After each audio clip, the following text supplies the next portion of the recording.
Pikit mata kong pinirmahan ang kontrata na inialok ni Sir Vandross sa akin, kapalit ng 500,000 piso para sa operasyon ng tatay ko. Ngayon, narito na ako sa townhouse. Dito ako inilipat ni Sir Vandross dahil umaaligid sa kondo ang ex-boyfriend ni Diana Montesalvo. Itinago nila ako rito sa walang masyadong nakatira na lugar para makaiwas sa chismis dahil sa trabahong pinasok ko. Waitress pa rin akong masasabi pero pagsapit ng bakanteng oras ko ay babae ako ng aking amo na si Deluxe Montesalvo. Walang alam ang mga magulang ko rito. Ang mahalaga sa akin ay nakauwi na sina nanay at tatay sa probinsya matapos ang operasyon. At doon ay nagpapagaling na si tatay. Kaya lang may mali sa akin. Nararamdaman kong nahulog na ako sa lalaking bumili sa akin at hindi ko alam kung saan ito papunta. Walang alam ang asawa niya. Ang manliligaw ko naman na si Franco ay nag-uumpisa na raw na magduda tungkol sa akin. May isa pa akong problema dahil ilang linggo na akong natigil sa pag-iinom ng pills mula nang ma-ospital ako dahil sa urinary tract infection. Nakalimutan ko na ang contraceptive na mahigpit na bilin ni Lux noong una na parati kong iinumin. Napabuntong hininga ako at saka isinukpit ang bag. Handa na akong pumasok sa trabaho ngayon. Matapos kong ma-confine, dahil ilang linggo na akong absent, nakarinig ako ng busina at parang tumalo ng puso ko. Si Lux, sinusundo na ako. Sino bang mag-aakala na ang lalaking nabuhusan ko ng iced tea sa Macho Cafe ay ang mismong may-ari? At siya rin ang nag-alok sa akin ng isang indecent proposal na nagsalba sa buhay ng aking ama. Lux used to buy women, and to help them as well. Gaway na niya ito noon pa man, at isa ako sa mga nangailangan ng tulong niya. Baby? Tawag niya mula sa pintuan kaya napangiti ako. Nandyan na! Sagot ko naman saka lumapit sa pinto. I opened it and smiled at him. Ang bilis ng kilos niyang pumasok at isinara kaagad ang pinto. He was quick. Kaagad niya akong hinalikan na tinugon ko naman ng buong puso. Dito sa townhouse ay malaya siyang nakakapagpalipas ng gabi. Pero doon sa kondo na maraming mata ay hindi. Minsan na rin kaming nagtagpo doon ng manliligaw kong si Franco. Naghatid daw iyon ng sulat mula sa accounting firm na pinagtatrabahuhan na pagmamay-ari ni Diana. Iyon ang naging dahilan ng paglilipat ko rito, bukod pa sa ex ni Diana na si Enrico.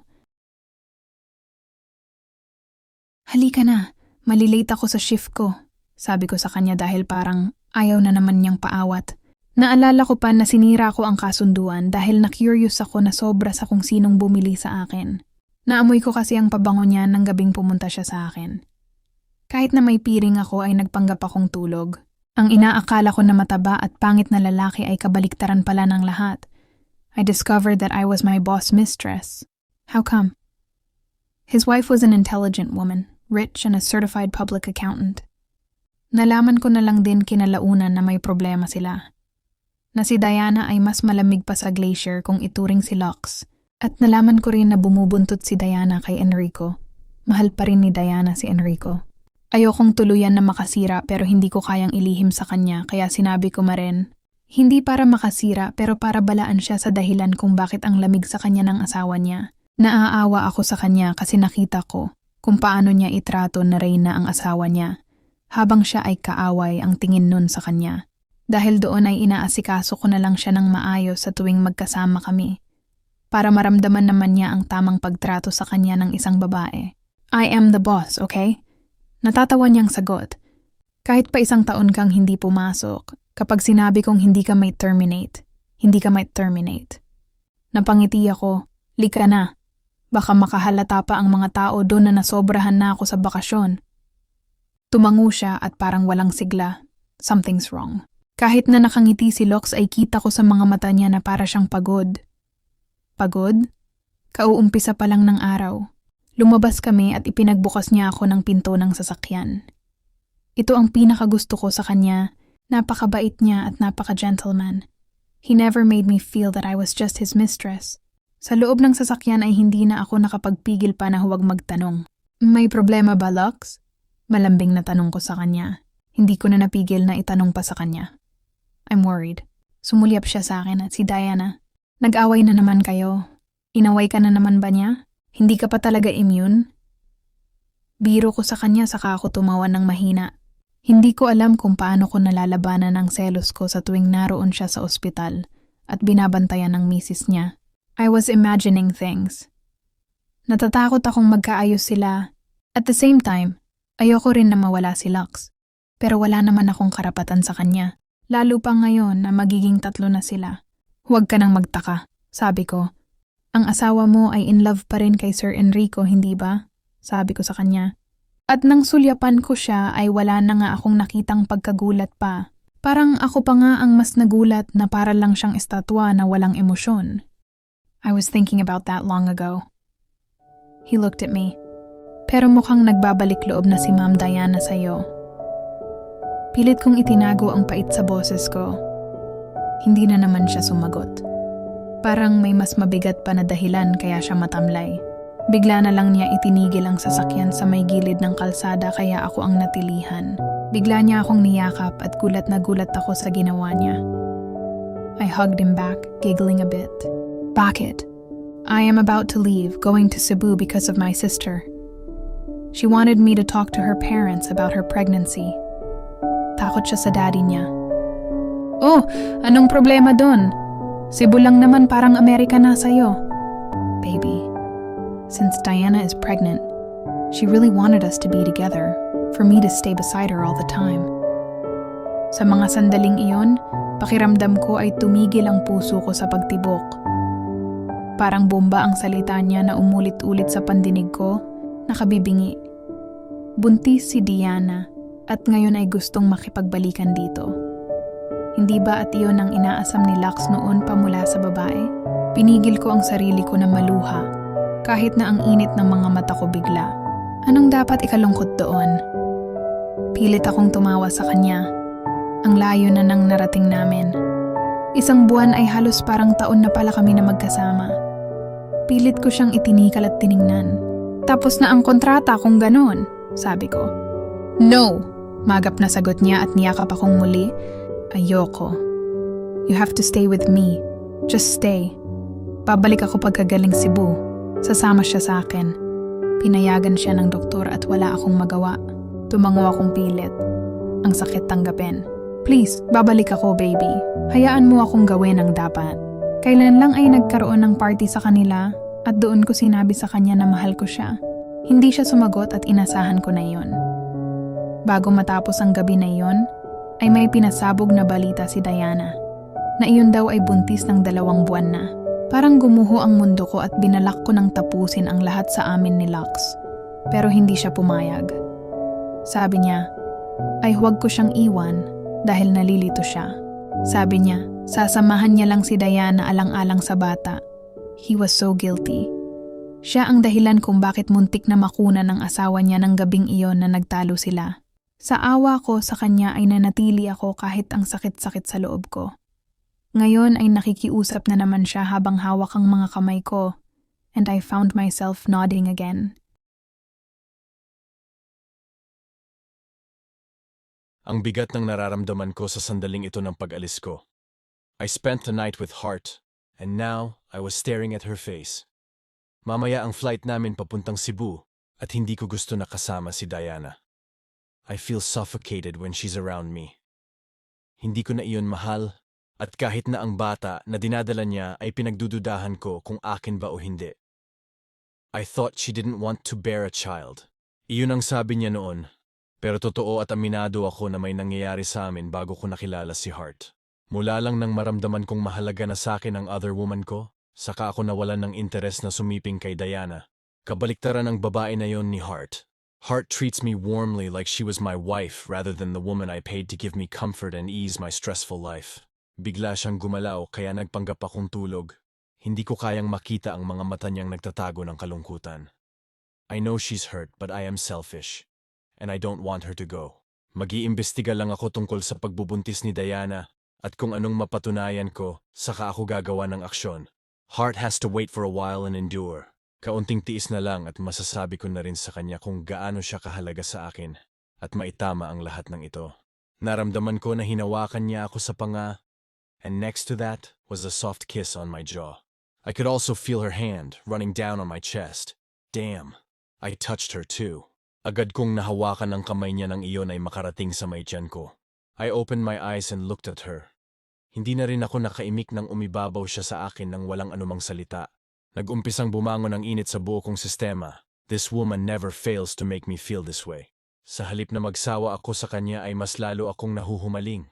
Kahit na may mga pagkakataon na nagtatalo kami, siya pa rin ang hinahanap ko sa bawat oras. Hinayaan ko siya nang mag-umpisa siyang halikan ako. Mukhang pababaunan mo ako ng bagay na hindi ko pwedeng kalimutan pagdating sa Cebu, I joked. Ngumiti siya pero walang naging sagot. Sa mga mata niya ay nakikita ko ang sinabi niyang pagmamahal sa akin.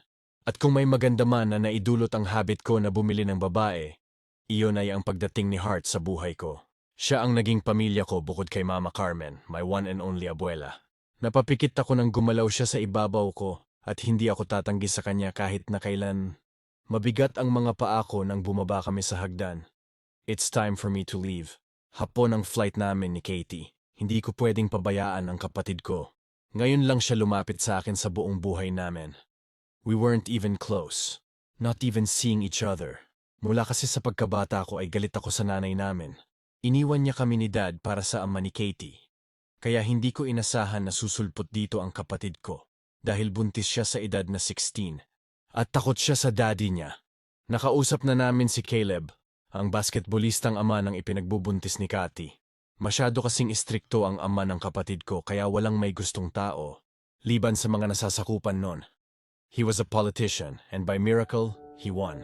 Pagdating sa pintuan ay hinarap ko si Hart. I stared at her. Nakangiti siya. Hindi naman siya nagpapakita sa akin ng lungkot o ano paman mula pa lang noon. She's a very strong, independent woman. Most of all, ang lubos na gusto ko sa kanya ay ang pagmamahal niya sa kanyang pamilya, na hindi niya iniisip ang sarili niya. She always makes sacrifices for other people, especially for her family. Napakabait niyang babae. I'll be back, baby. Sabi ko sa kanya, enjoy your days, okay? Huwag kang mag-isip ng tungkol kay Diana. Ginagawa ko lang ang payo ng doktor na huwag pasamain ang loob niya dahil mahina ang kapit ng bata. Other than that, wala na. Sa halip na sumagot ay niyakap niya ako ng mahigpit. Para akong nalusaw dahil doon. Mag-ingat kayo.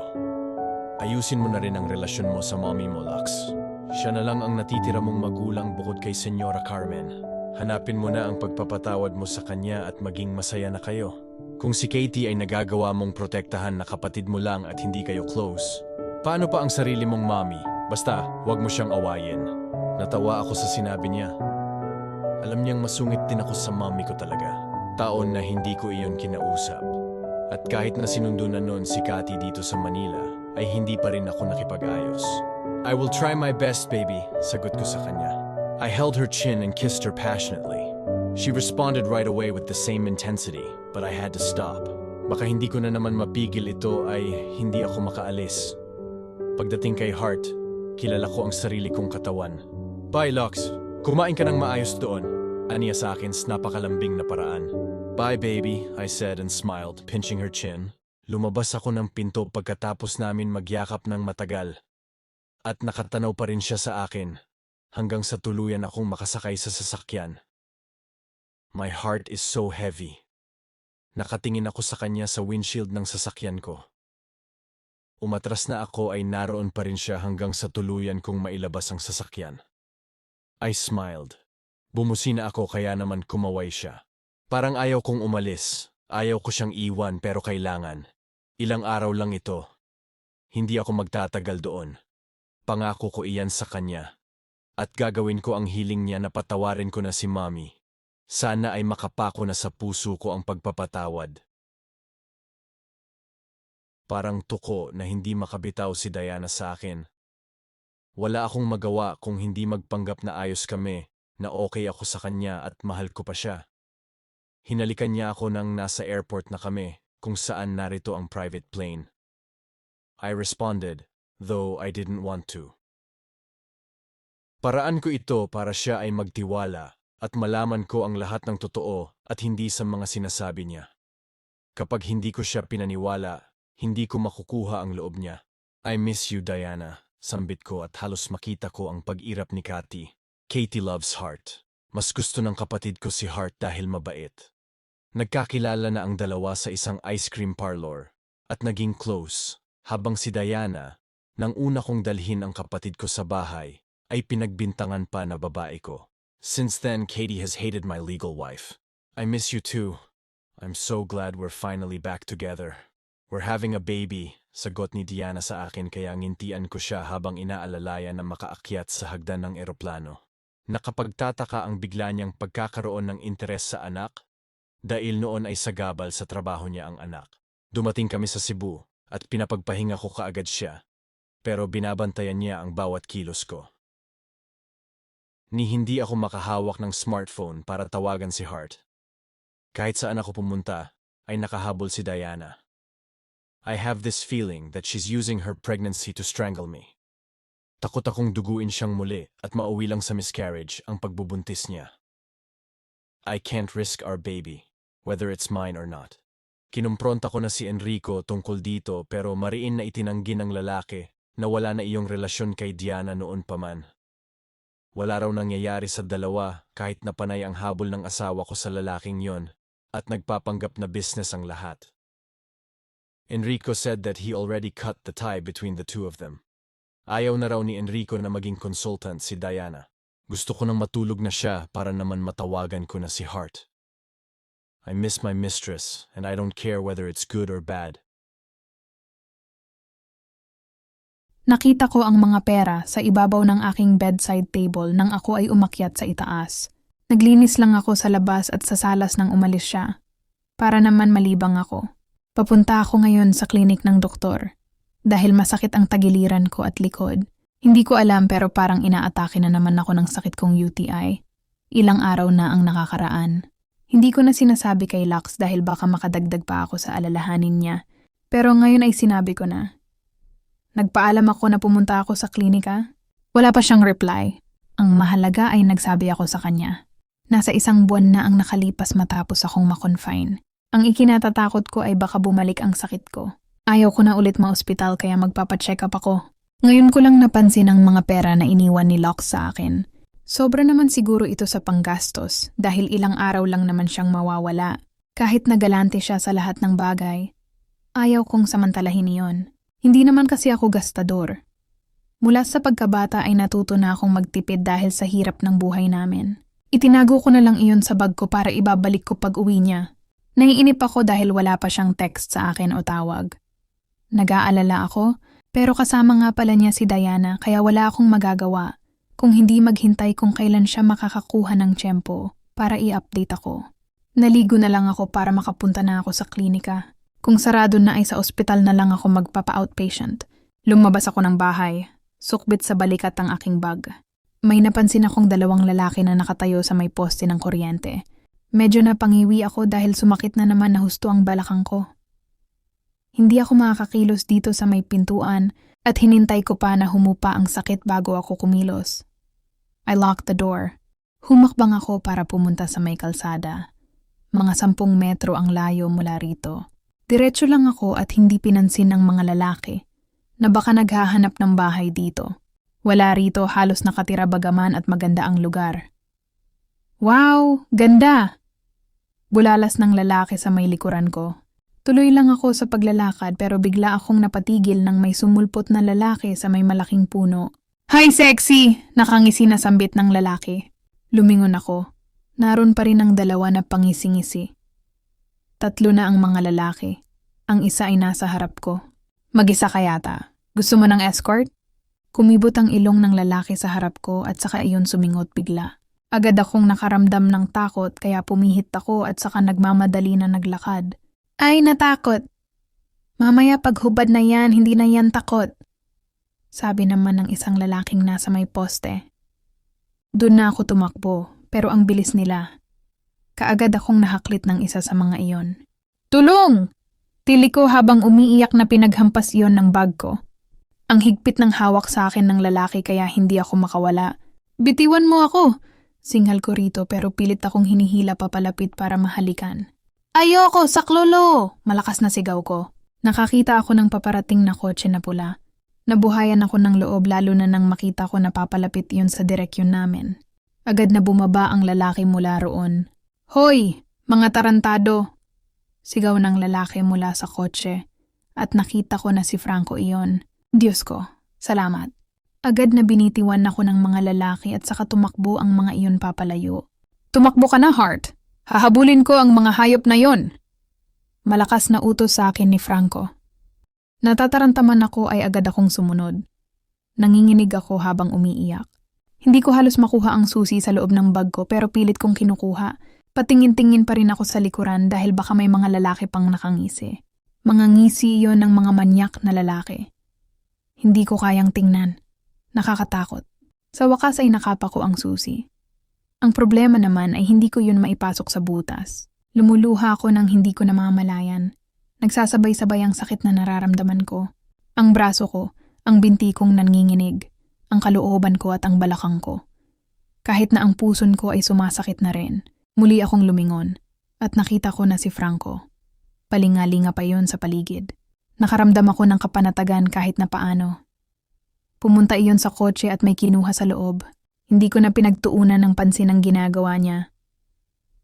Basta wala na ang mga lalaking mukhang adik, ayos na ako. Sa wakas ay nabuksan ko ang pintuan. Pumasok ako roon at nanlulumo na napaupo sa isang stool, katabi ng sofa. Napatakip ako sa mukha at humagulhol. Hinahanap ko si Lux. Kung nandito si Lux, walang mananakit sa akin. Lalong sumakit ang loob ko, pero may kumatok sa nakaawang na pintuan. Agad akong tumingin. Ang mukha ni Franco na puno ng pakikisimpatya ang nakita ko. I stood up and went closer to him. Wala akong naging pagtutol ng kabigin niya ang ulo ko para yakapin ako ng kaunti. Tahan na, aniya sa akin sa malumanay na boses. Wala na sila. Ang pagkakakilala ko kay Franco mula pa sa umpisa ay mayabang, puno ng hangin sa katawan, kaya hindi ko ito nagawang magustuhan. Pero sa mga sandaling ito ay superhero ang tingin ko sa kanya. He just saved me and I am so thankful for that. Ano bang ginagawa mo rito sa lugar na halos walang nakatira?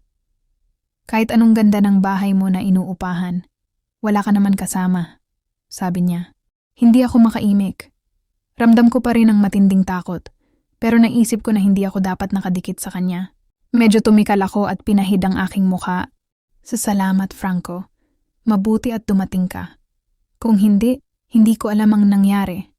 Puno ng pasasalamat na sabi ko sa kanya. Nakatingin siya sa akin at ganoon din ako sa kanya.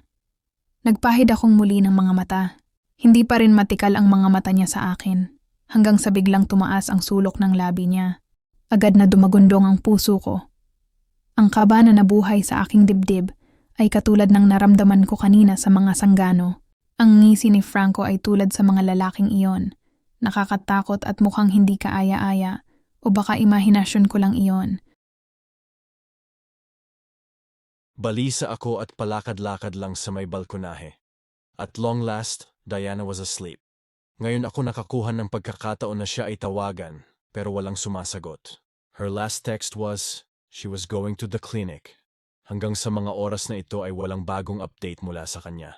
I feel worried. Hindi ako makapag-phone call dahil baka marinig ako ni Diana. Nasa ibaba naman sina Katie, nag-uusap at ang ama niya. Hindi pa nangyayari ang ganito na hindi ako binalitaan ni Hart ng nangyayari. Kahit na hindi ako mag-reply, patuloy lang siya sa pagbibigay sa akin ng update. She's so understanding, and I know she understands this situation, pero siya ay hindi makontak. Balisa ka, Lux! A woman's voice caught me off guard. Nang lingunin ko ito ay nakita ko si Eliza, ang aking ina. Hindi ako sumagot kaya lumapit siya sa akin nang lumabas ako sa balkonahe. Naroon ang mga upos ng sigarilyo na hinithit ko. Ganito ako kapag balisa. May problema ba? Malumanay na tanong niya. Gusto kong mainis pero naaalala ko ang mga salita ni Hart. I feel guilty when I feel bad about my mother. Pakiramdam ko ay kay Hart na ako nagkakasala. Alam ni Elisa na may babae ako. Minsan na nitong nakita at nakilala si Hart nang tangkain nitong sunduin si Katie. Pero hindi naman sumama ang kapatid ko. Narinig ko ang buntong hininga ni Elisa. It was soft but it felt so heavy. Alam kong galit ka sa akin pero nagpapasalamat ako na hindi mo pinabayaan ang kapatid mo. Alam kong wala akong matutulong sa'yo dahil pinalaki ka ni mama at ng daddy mo na matatag. Pero kung may gumugulo sa'yo, nandito lang ako, anak. Those were very simple words but it had hit me. Tiningnan ko siya. May mga pagkakataon talaga na hindi nagiging successful ang pagsasama ng mga mag-asawa, Lux. Ngayon na nasa sitwasyon ka na ganito, did you ever realize the reason why marriages fail sometimes? Hindi ako makasagot. Ako ang may problema sa amin ng daddy mo. He was a very good man. Ako ang mapaghanap. I wanted him to be perfect, but now I realize that there's nothing perfect in this world. It was too late. Wala pa rin akong imik at nakikinig lang habang naghihintay ng reply ni Hart. Ayaw kitang konsintihin sa ginagawa mo, pero nauunawaan kita. Katie told me something, even Mama Carmen. Mahirap isalba ang isang relasyon na isa na lang ang may gustong magsalba, pero maging ama ka pa rin sa anak mo. A thing I failed to do to you. Tumingin ako sa kanya, at nakita ko ang mga luha na nakadungaw sa mga mata niya. She also looked at me and smiled, with so much regret. Wala akong salita pero inakbayan ko si Mommy at saka ko kinabig. Medyo napaiyak siya sa dibdib ko pero inalog ko siya ng kaunti. Sa isang iglap ay naglaho ang lahat ng bigat na sa dibdib ko, na halos mula pa noon ay nandito na. Pakiramdam ko, kahit walang gaanong salita ay napatawad ko na siya. Matanda na rin ako. Tama si Hart. Madali lang na lumilipas ang buhay at hindi ko na dapat panggugulin sa sama ng loob at hinanakit sa babaeng nagbuntis at nagsilang sa akin. Naguguluhan ako, Ma. I don't want to feel this way but I am really doubting Diana's pregnancy.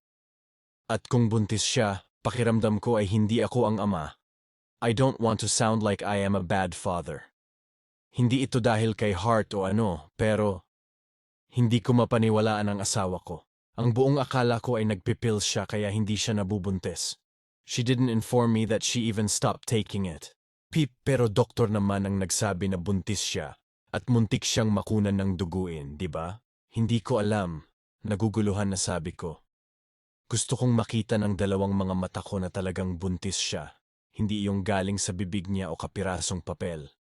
Hindi ko alam paano ko sasabihin sa kanya na hindi sasama ang loob niya. If she's really pregnant, I don't want to risk our child. Is there a possible way na malaman ko mismo na talagang nagdadalang tao siya? Nag-isip si Mommy at ako ay nakatingin lang sa kanya. Sana ay matulungan niya ako. Ang alam ko naman ay sa ihi at dugo malalaman ang pagdadalang tao, anak. Did you try testing her pee? Umiling ako. Wala naman akong alam sa pagbubuntis. That's the safest way to find out, without her suspecting that you are doing something to prove if she's really pregnant. Hindi sasama ang kanyang loob. Anong dapat kong gawin? Saan ako kukuha ng ihi niya? Nag-isip itong muli. Noon, sa tabo ako umihi para kumuha ng sample. You can give it a try pero magdududa siya. Oh wait! She snapped. May portable toilet ang tito mo, nasa utility room. Ayaw niyang gamitin dahil magmumukha raw siyang matanda. You can use it. Ikaw na bahala na dumiskarte. Sandali at kukunin ko, anak. Nagmamadali siya na umalis sa harap ko at napahabol ako ng tingin. You have test kits, Mom? Katie has. Nakuha ko ang ilang kits sa kwarto niya noong maglinis ako. Kukuha na rin ako, sabi pa niya. Kaya parang akong nakahinga ng maluwag. Nang siya ay tuluyan na tumalikod, tinawag ko siya. Mom, I said and she looked back. Thank you. Anything for you, Lux. Matamis ng ngiti niya saka siya naglakad papalayo. Nakangiti kong binalingan ang phone ko. Wala pa rin talagang sagot si Hart sa mga texts ko pero nag-compose akong muli. Baby, okay na kami ni Mommy. I know you'll be happy. Are you okay? Hindi ka nagre-reply. Sabi ko sa text. Luminga ako at sinubukan na tawagan siya na muli pero out of reach. Nakaramdam ako ulit ng pagkabalisa. Hindi gagawin ni Hart na patayin ang smartphone lalo na at malayo ako sa kanya. Kilala ko siya. She will never make me worry. Bakit hindi ko siya makontak kanina pa? Morning shift siya. Hindi nga siya pumasok dahil pupunta sa doktor. Ano na kaya ang balita sa check-up niya? Is she okay? Si Vandross ang tinawagan ko ulit. Sa wakas sumagot na rin ang kaibigan ko pagkatapos ng ilang pagpaparing ko kanina pa. Van, bulong ko. Nakaabang ako sa pinto ng kwarto na iniukupan namin ni Diana. Pinilit niya akong sa iisang kwarto kami matulog. At bilang pagpapanggap na ayos ako ay umuo ako sa kanya. Will you check on her? Hart wasn't answering my calls. She was damn out of reach. Sandali lang, bro. Papunta ako ngayon sa lola mo. Ipinatawag ako ni Lola Carmen at galit. I don't know why. Papasok na ako sa Forbes. I'll call you later. Baka lowbat lang si Hart or nakatulog.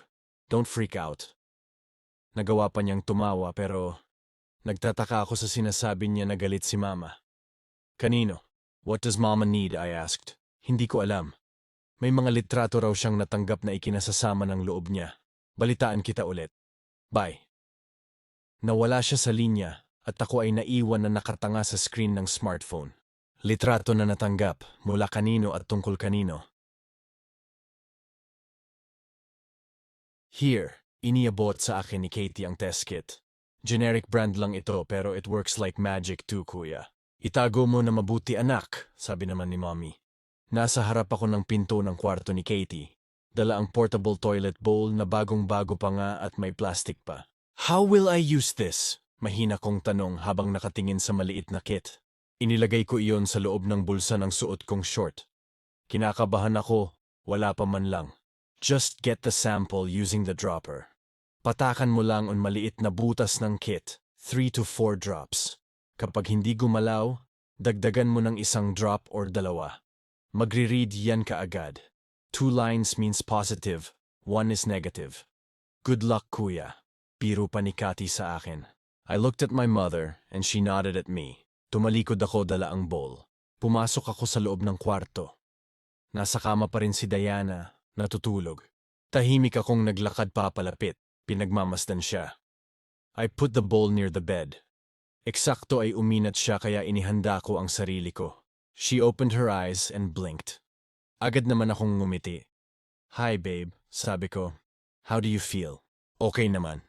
I have a portable toilet bowl here. Bigay ito ni Mommy sa iyo para raw hindi ka na mahirapan. I guess she's right. Magkaayos na kayo? May pagtataka na tanong niya. Himala. I hid my irritation.